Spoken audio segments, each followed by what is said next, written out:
And there we go. Good afternoon, everyone. And welcome to the second live event of our free content-led sessions taking place throughout November and December as part of the Professional Accountancy Online Live, sponsored by Free Agent, with me, Tony Stevenson, and our expert speaker today, Val Stewart. During today's live session, offering 1 hour of CPD, you will be able to listen to Val Stewart present on topical areas for small accounting, covering money laundering, looking at the key issues that need to be addressed to confirm compliance, going concern issues in small and micro entities, when is disclosure required, and what work should accountants do, common problems in small company accounts, disclosure issues highlighted by reviewers and regulators and how to avoid them, common problems in micro-entity accounts, disclosure issues highlighted by the reviewers and regulators and also how to avoid them, and charity accounting key issues, key features of the updated SORP, and common disclosure issues to avoid. For those of you that were on last week, you'll know that we have some presentation slides for this session that you can download. You should see them on the right-hand side of the screen. There is a PDF file icon and the word supplement. If you click on that, there is a download button. A number of you asked last week around a recording, and there will be a recording sent out after the session, so you don't need to worry about that. So on to some introductions. So for those of you that don't know me, I'm Tony Stevenson. I'm the presenter for the day. I'm a practice implementation consultant at Free Agent, where I help accountants to get the most out of Free Agent's award-winning online accounting software. More on that a bit later. I spent the first 10 years of my career in practice as a corporate tax consultant before moving into the cloud accounting software industry. Since then, I've been using my experience to support both small businesses and accountants through cloud accounting software. I am also, for my sins, a fellow of the Institute of Chartered Accountants of England and Wales. As I mentioned, I work for Free Agent. Free Agent sponsoring today's webinar and this series of webinars. Free Agent, for those of you that don't know, is a UK-based award-winning online accounting cloud software designed specifically for small business owners and their accountants and bookkeepers. We have over 100,000 active users. Free Agent's powerful end-to-end accounting functionality simplifies the admin associated with your small business clients and gives you the robust features and proactive alerts that your practice needs. So anyone that isn't a Free Agent user already and would like more information on Free Agent, this can be found at the online exhibition at www.profaccountancy.com. That's prof, P-R-O-F, accountancy.com. You will hear me mention that website a number of times today, so you might want to write it down or go open it in another tab. You can take a look at it later. So without further ado, I shall introduce today's expert speaker, Val Stewart. For over 20 years, Val has worked with accountancy practices, helping them to develop their businesses and remain compliant. She is the author and co-author of a number of technical guides and work programs and specializes in the not-for-profit sector, lecturing and advising on charities and cooperatives of all sizes. She is actively involved in the charity sector, acting as a trustee, as well as her involvement in the technical aspects of the sector. She enjoys helping firms to develop, advising on training and staffing policies, and all aspects of practice management. She also lectures widely on auditing, management skills, and assurance services. So welcome, Val, and over to you for the next 45 minutes before moving on to the questions from the audience for the last 10 minutes or so. So if we could have the slides, please. That'd be great. There we go. Just bear with us a sec, folks, while we get the slides up. Tried pressing the button and it's not working for me. Here we go. Oh. Marvelous. There we go. Okay, back to the beginning. Welcome, everybody. So I'm going to start going through the 5 sessions. As we said, we're covering a number of short and sweet topics in terms of what's happening today. And obviously you have the ability to be able to put some questions through, and we'll have a little bit of time at the very end of the session to talk through some of the questions. So the first topic that I was going to look at was in respect of money laundering. So not necessarily an accounting topic, but obviously something that you all need to be aware of. So where you're providing accountancy services, you are obviously all registered for money laundering purposes, whether that's with your professional body or directly with HMRC. Then we have to ensure that we're compliant with the regulations. Money laundering now is becoming an increasingly hot topic in terms of firms of accountants. And that's largely because of some of the changes in the way that we're being regulated. So initially, or I suppose if you went back to the very beginning in terms of when this started to become more of an issue for firms of accountants, in the 2003 regulations, when they came in, it was quite lightweight. We had to ensure that we could identify and verify our clients. We had to do a risk assessment. We had to report if we found any suspicions. But we weren't actually regulated in terms of the way that we did that. That came in when the 2007 regulations came in, and the regulation was obviously being done by our professional bodies or sometimes by HMRC. And they were reporting through to the Treasury in terms of the way that they were actually monitoring the performance or monitoring the compliance by accountants with the regulations. In the 2017 regulations, that role got taken over by OPBAS. So the Office of Professional Body, gosh, I can never remember in terms of what the full wordings are in terms of these. But anyway, they cover both accountancy professionals and also people like solicitors, anybody that's working in the professional sector in terms of what it is that they're doing. And they oversee they oversee what is being done by the professional bodies in terms of making sure that the firms of accountants, in our case, are actually remaining compliant. When they first took it over, there was a lot of discussion in terms of how well the professional bodies were doing in terms of making sure that accountants were complying, or any professionals were complying. And the Treasury were actually quite critical. And, you know, sort of, they didn't pinpoint in terms of saying, well, that professional body is better than that professional body. But what they did was overall, they said that they didn't think that things were being done as well as they could have done. And so what's happened now within the 2017 regulations, and then within the changes that came about at the beginning of this year, is that the role of OPBAS has become more secure. And their expectations in terms of the professional bodies and the requirements of the professional bodies to report on the outcomes of their visits and so on have actually meant that the approach is much more stringent. And so I think whereas before it was quite lightweight, and we did have things that we needed to comply with, now the monitoring has become much more rigorous. Even in this year where we've had COVID to deal with, the two main accountancy bodies have been doing quite rigorous desktop monitoring in terms of what it is that they've been doing with firms of accountants. And some of those things, for the ACCA and the Institute, there's a slightly different approach for both of them, but I'm just going to give you some highlights in terms of some of the things that they're doing. The first one is that they are routinely looking to select clients themselves rather than allowing firms to self-select.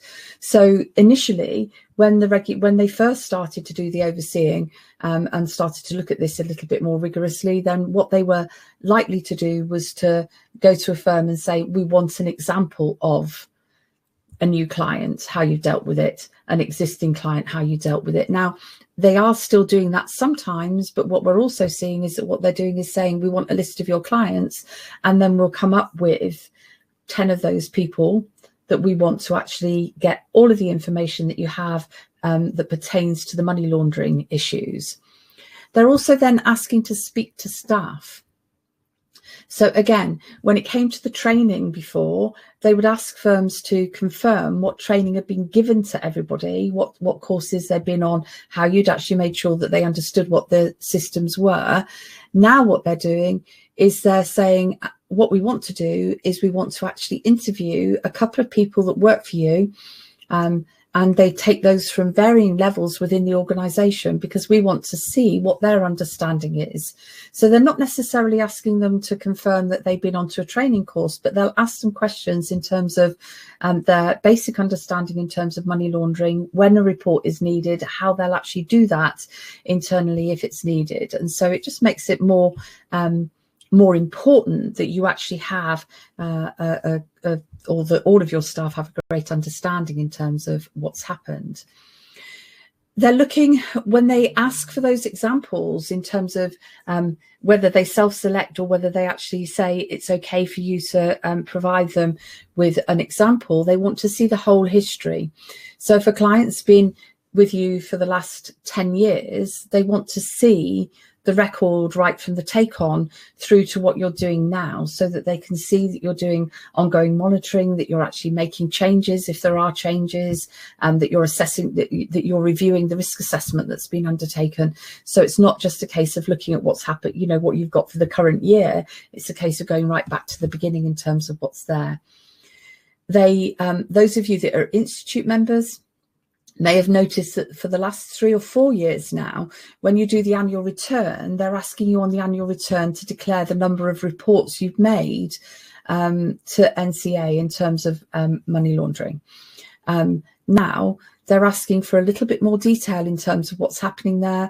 And for example, the latest one that I've seen, they've asked for a copy of the register that is maintained by the firm of any internal reports, and then the actions that have been taken on those, which again was something that they would have avoided in the past. Focusing on some of the increased focus on high risk clients. So if you've got any PEPs, or if you have any non-resident business owners, you know, those sorts of things that they're, or people that are operating within riskier territories, they are really, really focusing on those. So I think that the issue that you've got here is to make sure that you go back, and if you're doing it all well, then good on you and great, just keep up the good work. But if, like a lot of firms, it's one of those things that sometimes just gets left in the to-do pile, and, you know, sort of you don't necessarily, you haven't done all of your ongoing monitoring, particularly for clients that perhaps have been in existence with you for a long, long time. And so you didn't, they're not post 2003 where you would have done the initial assessment of them. Just make sure that you actually focus in this next 12 months on this particular area, so that you can make sure that you're not going to fall foul if you get notified of a visit, whether that's face-to-face, which ultimately will happen again, or whether it's one that's done remotely. So apart from just looking at some of the things that we talked about on the first slide, these are just some areas where there's some specific issues that have been coming on up, and making sure that you actually are happy that you're dealing with these properly. The first one of those is the need for you to have a firm-wide risk assessment. So in terms of the firm-wide risk assessment, the purpose of that is for you to think about what constitutes a normal client, what types of services you provide for them, how you provide those services. So is it always or usually face-to-face, or do you actually have ones where you're dealing with them remotely, and have always dealt with them remotely? And so what happens in terms of there is that if you have an understanding in terms of what your usual client looks like, and where the risks lie in terms of those usual clients, then when a new client comes in, part of your process should be to look at it and to say, is this actually a typical client for us? So, you know, is it the type of business that we normally deal with? Are they looking for the service to be provided in the sort of way that we usually provide the service? Because if you've got that, if you're saying, actually, we're a relatively low risk firm because we tend to deal with people on a face-to-face basis. We tend to deal with owner-managed businesses that are locally based businesses with locally based clients that don't act in any of the high-risk sectors. We don't have any PEPs in terms of what it is that we do. So we see ourselves as being a low-risk firm. And so if a client comes into us and they fit that profile of an average client for you, then that gives you some confidence that they're probably going to be a low risk client.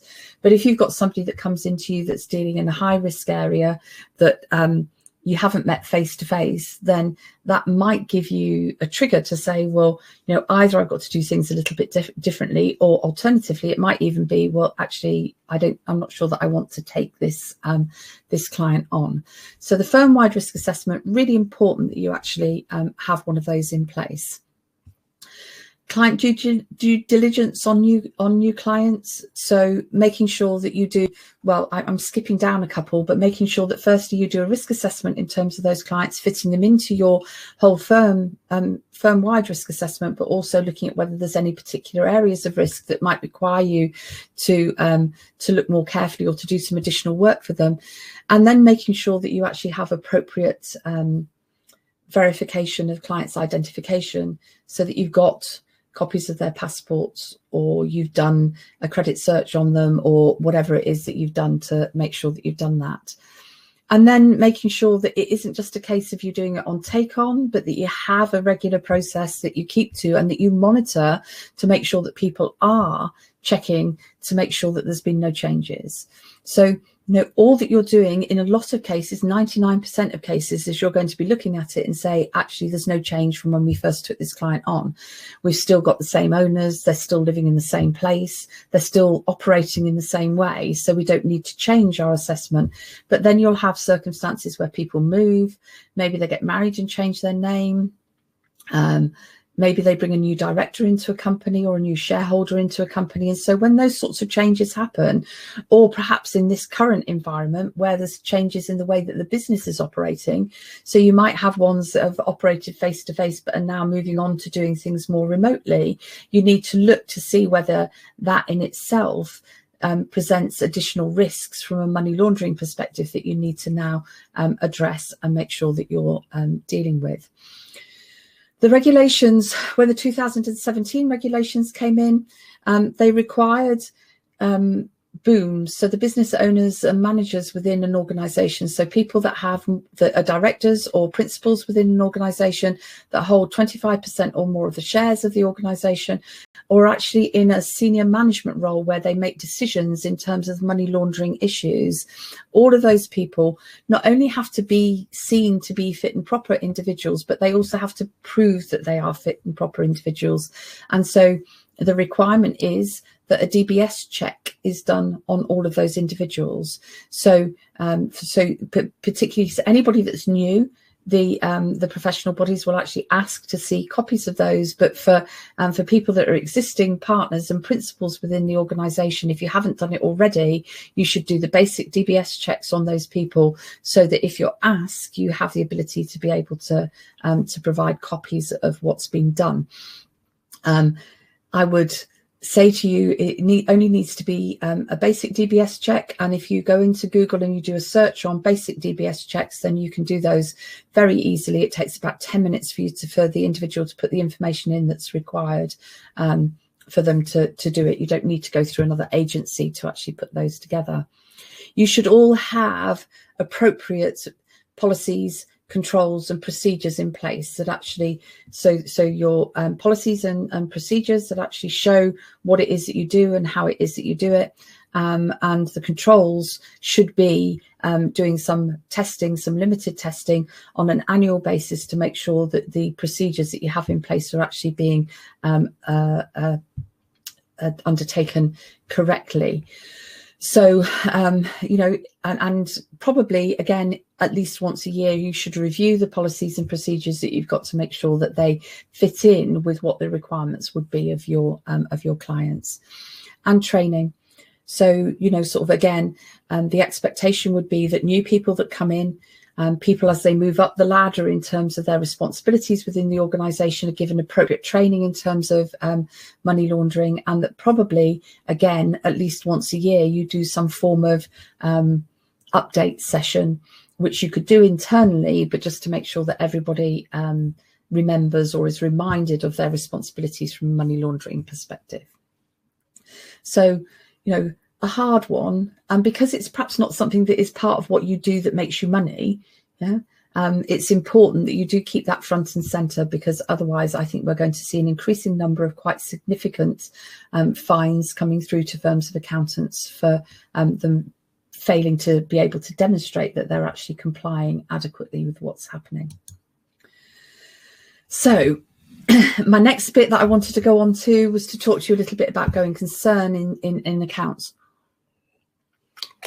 This one being really, really important, as it's always really important, but perhaps has become more critical this year because of the issues around coronavirus and the impact that that's having on businesses and on their accounts. So I think that the thing that you have to do, and probably for all sets of accounts that you actually prepare at the moment, you need to actually take a step back and say to yourself, do we need to have some disclosure within those financial statements around going concern in order for those accounts to show a true and fair view? Whether it's an audit or whether it's not an audit, you still have some responsibility in terms of making sure that you're happy with what your name's being put to. I'm sort of almost skipping to that last point on the slide, but within all of the professional bodies, it's seen as being a critical compliance issue that you make sure that your name is associated with accounts that could be seen as being misleading. So even though the responsibility for the truth and fairness of the accounts lies with the directors of a company, if you're assisting the client in putting those together, and if you're signing any form of report on those accounts, then you have an obligation, a professional obligation, to make sure that you're not putting your name to something that could be deemed to be misleading. So you have to look, firstly, you have to look at the situation and remember that when we're looking at going concern, again, whether it's an audit or not an audit, the definition of looking is that the company is going to be in a position to be able to continue trading or to continue to meet its liabilities as they fall due for a period of at least 12 months after the approval of the financial statements. So not 12 months after the year end, but 12 months after approval of the financial statements. So we always have to be looking forward. If we're doing 105 accounts, although there is no obligation for you to actually have something, you know, sort of to have any disclosure within the accounts around going concern, there is there is an ability for you to be able to put additional disclosure into the accounts if that's what the director feels is necessary. And of course, if the company is not going to be continuing, if they are going to be being wound up, then that is something that has to be disclosed within the accounts. So even when you're doing 105 accounts, then I think there's still some requirement or some obligation really on you to make sure that you're thinking about the going concern side. I asked the question when I'm looking at this to say, are budgets and cash flows required? And I think that the issue in terms of those, perhaps more cash flows than budgets. And again, it's my professional opinion. There's nothing on there that says you have to have them. But what I would say in terms of this is that obviously, if there are any issues in terms of the possibility that the company is not going to be able to continue to meet their obligations as they fall due, then we have to make sure that we've considered what the position is. And in the past, maybe what we could be doing is we could be looking at it and we could say, look, this is a profitable company. They've got net current assets and adequate net current assets. We're looking at the accounts, we're doing the accounts maybe 5 or 6 months after the year end. They're continuing to make a profit. There's no issues that could that would mean that we're thinking that that's going to change, and so maybe we wouldn't do very much more.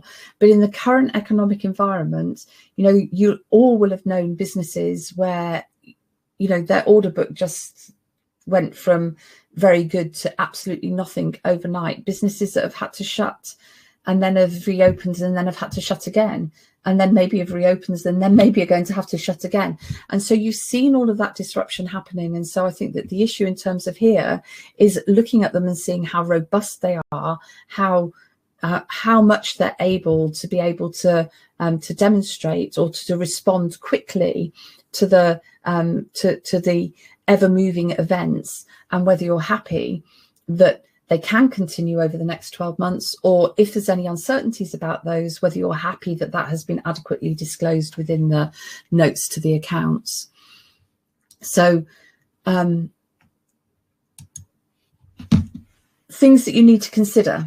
these are just taken out some of the things that are the guidance, but to talk to clients who themselves might not do budgets and cash flows, maybe you're just talking and saying to them, you know, what's the impact going to be on your income, or what has it been, and what's likely to happen? How long is it going to take for that to be able to recover?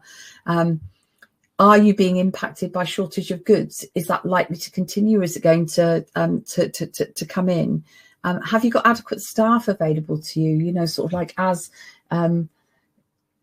people perhaps are spending more time, it's wrong to say more time off sick, but, you know, maybe they're staying at home now, where previously they would have been coming in and fighting through a cold or a virus. Now they're being told, no, you know, sort of, if you've got a temperature, if you've got this, then you've got to stay home, you've got to self-isolate. So you can have quite a big disruption in terms of what happens.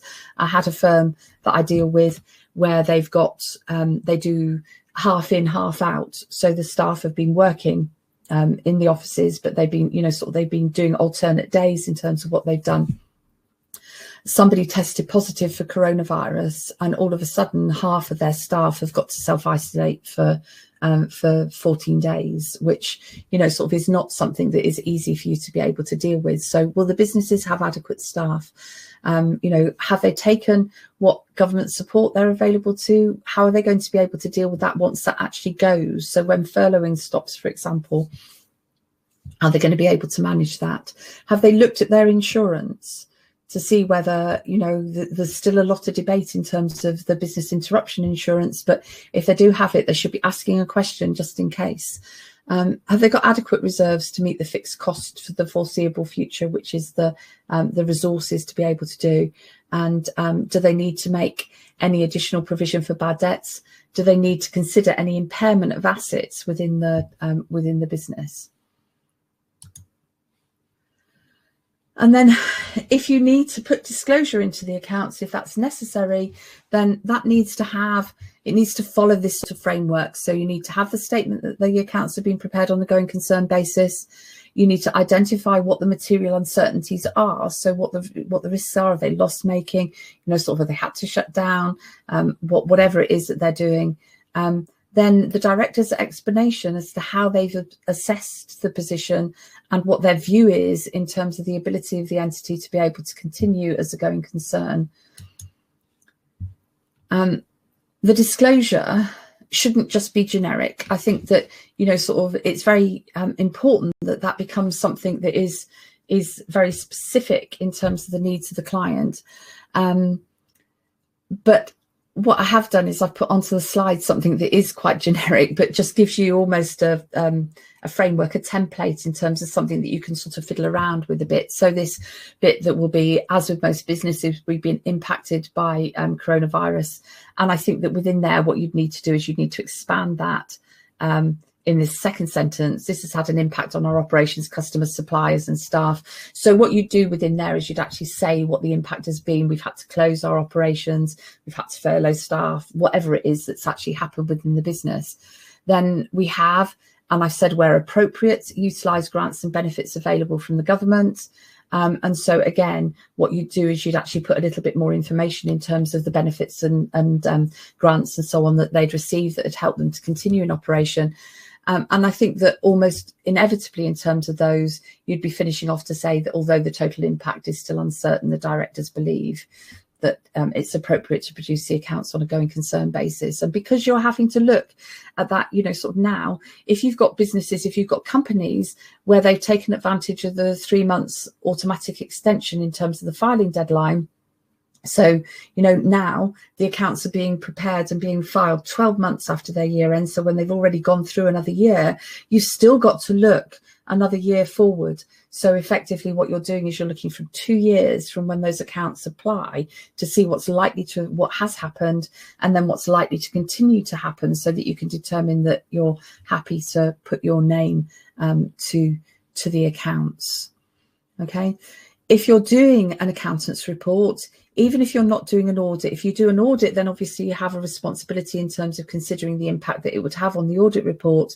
If you're not doing an audit report, but you're just doing a general accountant's report, then you can still, if you want to, put the equivalent of an emphasis of matter into that report by just referring the readers to a note in the accounts that explains what the position has been. And obviously, if the business won't survive, then you'd need to advise the client to prepare the accounts on. I put breakup basis. We don't tend to use breakup basis anymore, but on a basis other than going concern, so that what you're doing is you're saying that the business is not going to continue.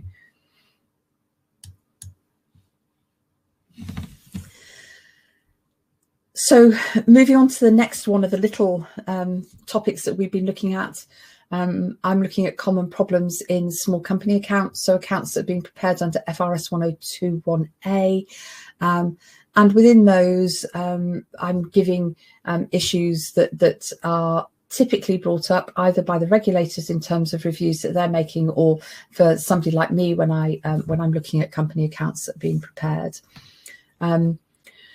The first one on there is about the primary statements, and, you know, sort of maybe more importantly, where you've got ones that are outside of the norm in terms of the way that they're operating, but making sure that the presentation of the primary statements is actually consistent with the requirements of the legislation, and with the requirements of the of what's within FRS 102, so that you have all of those in place. A little bit of a niggly one. It's not really wrong, but it just looks a little bit slack sometimes in terms of financial statements.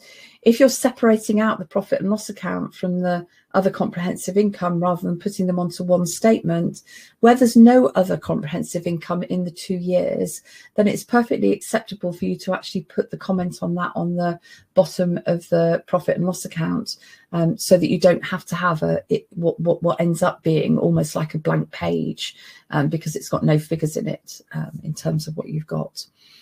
The company information side, so you'll be aware that there is a requirement for you to disclose information in terms of whether it's a private or a public company, whether it's limited by shares or limited by guarantee, and the registered office details. And what happens within some of the software is that their default position on that is to actually refer you for the registered office through to the company information page. But the comment that I'd make in terms of there is that it's a Companies Act requirement for that company information to be disclosed within the accounts. And so it has to be disclosed within the statutory accounts. And the company information page is what I'd call a vanity page within the accounts. So it's something that people put in, but it's not actually part of the statutory accounts. And if it's not part of the statutory accounts, then you shouldn't be referring to that within a note to the accounts. It should actually be included itself within the note to the accounts. So just a little bit of a point there. I think these next ones, they almost come together in terms of what it is that you're that you're looking at. And that is that, you know, a lot of the accounting policies, particularly if you're using software, so one of the software people to produce the statutory accounts for you, what they do is they try and make life a little bit easier for you. And so they have some very generic wording that's in there in respect to the accounting policies. But one of the drives behind FRS 102 and some of the disclosures that are required within there, for example, the ones about judgments and estimates, is that what those accounting policies should be is specific to the particular client that you're dealing with. So your start point might be to look at what the generic ones are, but what you should be doing is you should be tailoring the accounting policies to make sure that what's being presented is both relevant and proportionate in terms of what's there for the client, and that where there are areas where estimates are being used, where judgments are being made in terms of the way that they're actually adopting particular accounting policies, that is actually very clear in terms of the disclosures. So some of the areas that I'd say would be that you'd put in there would be something like the stock policy, where stock is, what you'd do is you'd say that stock's valued at the lower of cost and net realizable value. But we all know that in terms of the cost of stock, there are different options in terms of how that cost can actually be arrived at. So it could be actual cost, Within a lot of the accounting systems that people will use now, it is likely to be an average cost, or it could be something like first in, first out. And so it's quite important that where that's significant, and it could potentially be material, that the stock policy actually makes it clear how the cost figure has been arrived at and what it is that they use. And, you know, where it talks about having, saying, like including costs, distribution costs, or an allocation of overheads, or whatever else it is that's in there, if that's not relevant to the client, then that should actually be taken out. So making sure that the accounting policies that you're using, that they're very clear, that they're concise, that they actually reflect what's happening within the particular company. On financial instruments, the comment that I wanted to make in terms of the financial instruments was just a reminder here in terms of, you know, for a lot of smaller companies that you deal with, you're going to hope that the majority of the financial instruments are basic financial instruments. We still have a potential issue in terms of more complex financing transactions, which would be around very often related party balances where they've been treated at some point as being long term. You should remember that there is a concession that is in place for director shareholders or director shareholders within a closely connected group. So you could have maybe a husband and wife, and one of them could be the shareholder and one of them could be the director, and there'd be a closely connected group so that you wouldn't have to deal, where you can deal with long-term liabilities at transaction price rather than having to do them at net present values, so to do the discounting on them. But for any other related party loans that are being treated as being long term, then you would have to do those at their net present value. They'd be more complex financing transactions. So don't ignore it. Just think about it in terms of what's happening with those. A reminder in terms of revaluations that, you know, sort of the rules under old GAAP were that we didn't have to provide for deferred tax on revaluations unless we were looking to sell the property, whether that was a property, plant and equipment, or whether it was an investment property, unless we were planning to sell those in the foreseeable future. Now we have to account for the deferred tax on any gain, and what we do is we calculate the gain on what it would be at this particular point in time, and then we apply the rate of tax for that is expected at the point that it's likely to crystallize.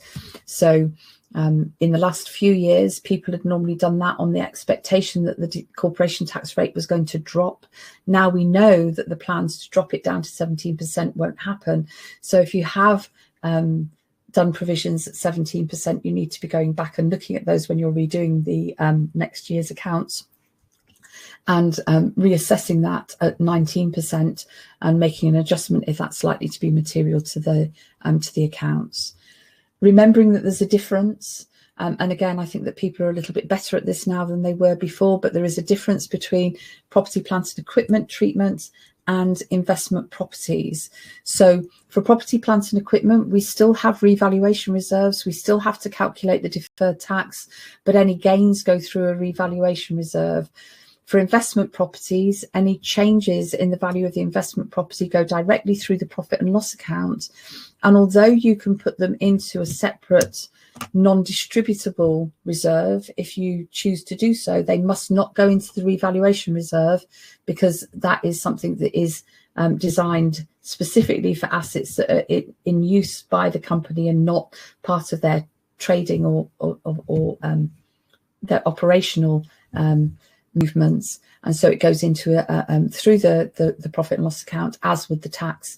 And then if you like, you can just leave it in there, or you can actually make a note and put it into a separate reserve.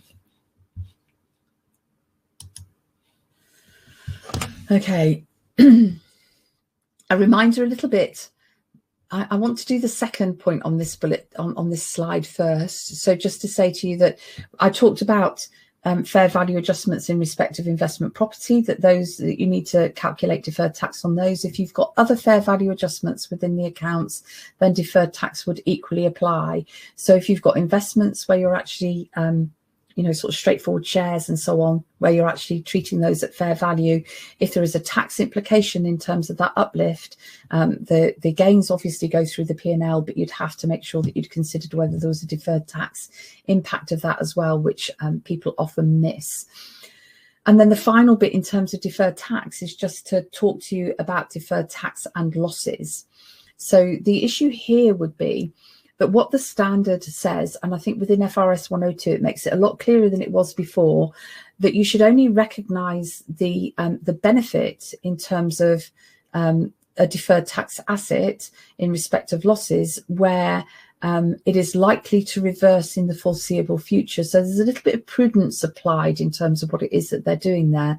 So the issue that you'd have there is that what you'd have to do is you'd have to look at the situation and you'd have to consider whether it was likely from the cash flows that now they're going to be doing because of the going concern issues, from the cash flows that are being done, do they have enough evidence to suggest that they're actually going to be made profitable and therefore be able to use those losses in the foreseeable future? And if you can only go forward 12 months, 18 months, 2 years, and you're saying, yes, we're going to make this amount of profit during that time, and it doesn't absorb all of the tax losses that they've got, then you'd only recognise the deferred tax asset in respect of the losses that you were expecting to reverse within the foreseeable future, and not all of them, which is what some people do. As soon as there's a profit, then they just automatically trigger that into saying we can now actually recognise those tax losses, but the answer would be that you shouldn't. So if you've got those in place in a number of the clients that you're dealing with, then you just need to go back and say, can we justify this, or do we need to roll some of it back? The other thing in terms of the deferred tax and losses is that you can only offset a deferred tax asset against a deferred tax liability where that could be offset within the tax comps. Now, I'm not a tax person, but I know, for example, that you wouldn't be able to offset a trading loss against a capital gain. And so where that's the case, then if you have revaluation reserves and that's capital and you've got trading losses, then unless you're actually looking to make profits within the foreseeable future, then you could disclose the details of the losses, but you wouldn't recognise them, but you would still recognise the liability. So I think sometimes that one is wrong within a lot of sets of accounts. I want to remind you at this point of time in terms of post-balance sheet events, and some of you will probably have been onto the course that was done last week, so I'm not going to reiterate too much about that, except for to say to you that obviously we have adjusting and non-adjusting events. And over this particular point of time, then generally speaking, if you looked at COVID, which could be quite significant within some sets of accounts, if you're dealing with an accounting period that predates lockdown, then normally that would be the COVID impact would be seen as being a non-adjusting post-balance sheet event. And if it was post-lockdown, then it is potentially an adjusting post-balance sheet event. And so your focus in terms of the accounting treatment and what it is that you're doing and the disclosure that you have in the accounts will actually differ from that. So you just need to be looking very careful about that. And then my final bit in terms of the common issues in terms of these accounts is about related party transactions. The first point within there is to say that where they need to be disclosed within the accounts, you should remember that FRS 102 allows you to aggregate similar transactions with similar parties, so you combine those together. So if you trade with companies under common control, then you would have, where you would before have had, we traded with company A, company B, company C, and you'd have separate disclosure for each of those. You could now actually say we trade with 3 companies under common control, and this is the aggregate level of transactions that have happened, rather than putting those in as individual amounts within the account. So it's a lot tighter in terms of what's there. And the final bit in terms of those is that if you're producing accounts under FRS 102 1A, remember that in terms of related party transactions, the benchmark is that aside from things where they favour the directors, for example, where you have to put the disclosure within the accounts, then disclosure of items that have been undertaken in the normal course of business do not have to be put within the accounts. So sometimes in small company accounts, people over disclose in terms of the related party transactions. So next one, slightly shorter one in terms of this, looking at common problems in FRS 105 accounts. I think the first one is making sure that the entity actually meets the qualifying criteria for it. The second one I've put on there is actually not an issue in terms of disclosure within FRS 105 accounts. It's with the use of FRS 105 accounts. It's a reminder in terms of all of you that whatever your view is in terms of the truth and fairness of accounts, the regulations around FRS 105 say that provided the accounts actually include the basic information that is required by the legislation, they are deemed to show a true and fair view. So it's not a true and fair view under what we might have studied when we were going for our professional exams, but it is still deemed legislatively as being a true and fair view. I think there are still a number of people that sit back and they don't actually use FRS 105 where it could be applied for one of the clients. And the issue that I have in terms of there is for you to actually make sure that you think about it, think about what's appropriate for the clients that you're doing, and fundamentally, or that you remember that in actual fact, when it comes to whether you should apply FRS 105 or FRS 102(1)A, it's your client's choice, it's not yours.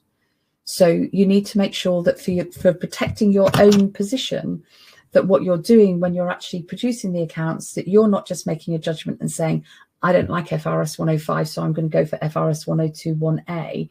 That what you do is you have a discussion with the client to say to them, this is what's available to you. This is why we think FRS 102(1)A is better for your business. And you know that because clients will actually take on board what it is that you say, and that they'll take your advice if you're saying to them, we think that this is better than that option, then that's fine. But what you don't want is at some point in the future for them to be coming back and saying, well, you know, my friends told me that I can put a lot less information onto the public record because I'm a much smaller entity, but you never spoke to me about that. And then suddenly they're blaming you for the fact that they're putting more onto the public record than they might have needed. Some people have actually missed some of these next bits that we've got within here. And that's just the company information, the employee numbers, and the commitments and liabilities, is because initially we didn't have so much information within the FRS 105 accounts because FRS 105 didn't pick up some of the disclosure that was actually required by the Companies Act.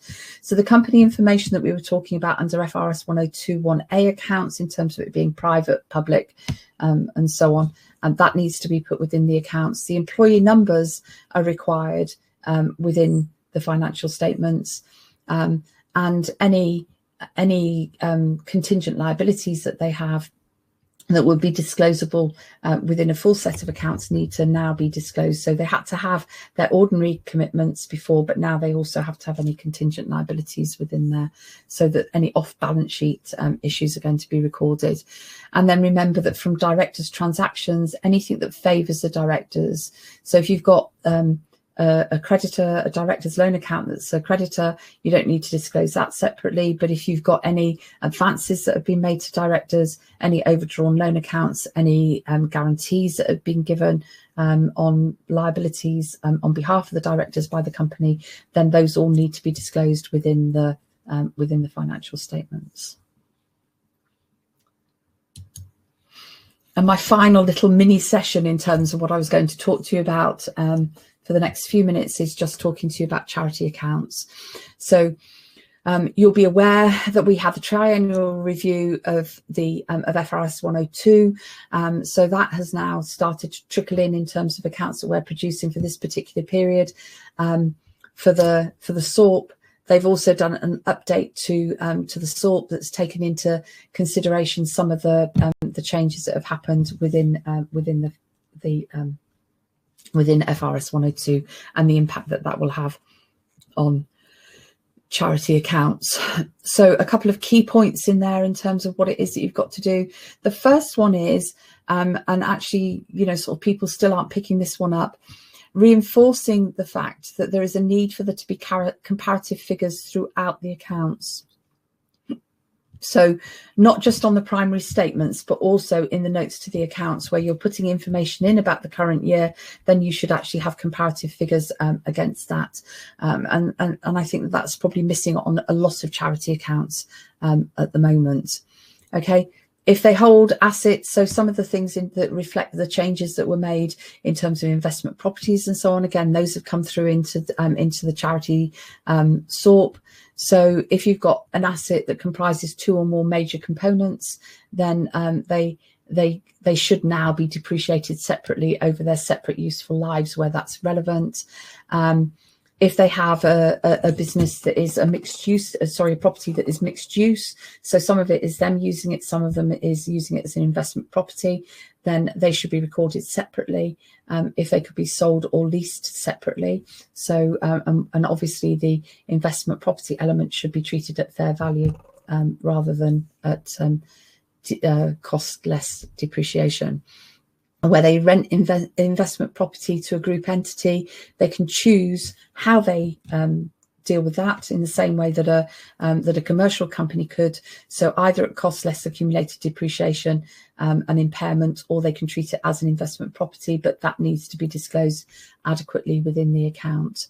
And obviously where they do a cash flow, then they need to have a note analysing the movements in net debt during the reporting period, which again was a new thing for all sets of accounts. In terms of some of the common issues that we have on those accounts, which will just take a couple of minutes to finish this off, is just remembering that a large charity now is not a charity. It used to be linked to a charity that needed to have an audit, so that would have been £1 million worth of income. Now what they've done, or they changed the definition not long out when the Frizzy SORP went, they changed the definition to say that a large charity for reporting purposes is one that has income of over £500,000. So that means that where they have income of over £500,000, they need to have more disclosure within the trustees' reports, and also that they need to have a cash flow statement. So even for charities where an independent examination is needed rather than an audit, there is still potentially a requirement for them to have a cash flow, and that often is missing. And the Charities Commission are actually picking up on those, and they're reporting charities and their independent examiners through to the professional bodies if they feel that the accounts aren't up to the standard that they should be. Trustees' reports, again, sometimes they're just a bit too superficial in terms of the way that they're being prepared, and bearing in mind that issue in terms of what constitutes a larger charity that brings in additional disclosure requirements within the trustees' report. Inadequate analysis of funds. So making sure that you actually have identified where there's restricted and unrestricted funds, where there's designated funds, that's almost voluntary disclosure in terms of what you've got for that, because that's the charity's choice. But where you've got the restricted funds, you need to make sure that there is adequate disclosure about how that's made up and the movements that have taken place within those funds during the period. Some firms still going for the old SOFA layout, so that they still are showing things like the governance costs and so on the face of the SOFA, which we wouldn't have expected to have been done now. That should be analysed over other expenditure items. The accounting policy is very similar to what we've got for FRS105 1A, so making sure that that's a little bit more robust and more particular to the clients. The administrative details again, and remembering that the related parties, senior management, and also the trustees, that there is a need for you to disclose expenditure that's been made, and also donations that have been made generally from the trustees into the charity. So quite a lot to cover over a relatively short period of time, but I've come to the end of the bits that I was going to cover with you, and hopefully there'll be a few pointers within there that are relevant to you that you can apply when you're going back into your offices. Smashing! Thanks ever so much, Val. So we have got a couple of questions that have come through. So we got time for those. So I'll fire them over to you, and then you can answer them for the group. So the first question that we've got was: should all accounts contain a going concern disclosure? I think that the answer is that where that disclosure is necessary for those accounts to show a true and fair view, the answer to that is absolutely, definitely they should. I'm saying, in my own opinion, at this particular point in time, I think that probably, yes, they all should. Either a going concern disclosure or certainly a post-balance sheet events disclosure, because I think that if you don't put disclosure within the accounts, there's a possibility that people will make an assumption about the impact that it might have had. And so, you know, sort of, I think that just putting something there, even if what you're doing is you're saying, actually, the impact for us has been positive. So, you know, so we don't really have any issues, and this is why we don't have any issues. I just think that in these unprecedented times, I think that there's no harm in you putting that additional information in there that makes it clear to the readers. Cool. Excellent. Thank you. Next question. My best friend has started a business and has asked me to act for him. Do I need to do CDD? Question mark. Yes. Simple. Very simple one in terms of there's none of these bits, and you know, sort of, it might well be that what you're doing is, in terms of some of the stuff that you're saying, is to say, well, because I've been round to his house on numerous occasions, so I know that that's where he lives. Yeah, I don't need to ask him for a utility bill to prove that that's where he lives. Yeah. But you still need to do it. You can't have exceptions in terms of what you do. So we've got two more quick ones. So the first question, hold on a sec, I think Val has just had a connection problem. Just bear with a sec. I'm sorry, I seem to have Here we go. I've reconnected. You're back. Excellent. You didn't miss anything, don't worry. So we've just got a couple quick ones then. So the second to last one is, do FRS105 accounts need to show a true and fair view?